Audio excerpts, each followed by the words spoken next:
आता स्कॅन झाल्यानंतर तुमची IV लाईन काढून तुम्हाला आम्ही इथून जाण्याकरता सांगतो. तर जाताना काय होतं की तुम्हाला आम्ही मगाशी जसं सांगितलं की तुमच्या शरीरात एक थोड्या प्रमाणात आपण रेडिएशन इंजेक्ट करतो. त्यातलं जवळजवळ 90% रेडिएशन हे स्कॅन संपेपर्यंत बॉडीतनं निघून जातं.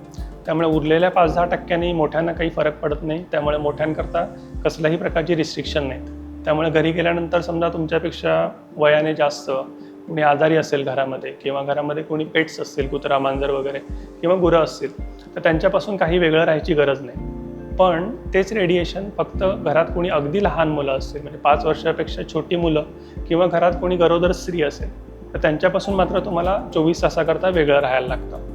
आता मगाशी जसं सांगितलं की हे डाय जे आहेत हे मुख्यत्वे लघवीतनं बाहेर पडतात आणि त्यामुळे तुमचं हायड्रेशन चांगलं ठेवलं, म्हणजे साधारण 1 लिटरभर पाणी एक्स्ट्रा पिलात तर हे शरीरातनं डाय सगळे लवकर एक्सक्रीट व्हायला किंवा शरीरातून बाहेर पडायला लवकर मदत होते आणि त्यामुळे तुम्हाला स्वतःला मिळणारं रेडिएशन आणि तुमच्या आजूबाजूच्या लोकांना मिळणारं रेडिएशन दोन्ही कमी होऊन जातं. त्यामुळे गेल्यानंतर ज्यूस, नारळ पाणी, ताक किंवा कुठल्याही प्रकारचं लिक्विड जे तुम्हाला सूट होतं ते जास्त प्रमाणात प्या. त्याचा नक्कीच तुम्हाला फायदा होईल.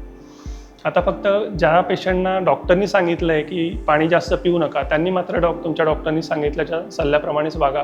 त्यांनी कारण नसताना एक्स्ट्रा पाणी पिण्याचा प्रयत्न करू नका. दुसरी गोष्ट आहे, इथून गेल्यानंतर तुमचं जेवण, खाणं पिणं याच्यावर आमच्याकडून काही रिस्ट्रिक्शन नाही. तुम्ही नॉर्मल जेवण जेवू शकता, तुमची औषधं नेहमीसारखी घेऊ शकता आणि तुमचे दैनंदिन व्यवहार, म्हणजे कोणाला ऑफिसला जायचं असेल, कोणाला प्रवास करायचा असेल, तर त्याच्या सगळ्या गोष्टी नेहमीसारख्या करू शकता. त्यामध्ये पेट स्कॅन केला आहे म्हणून वेगळं काहीच करण्याची गरज नाही.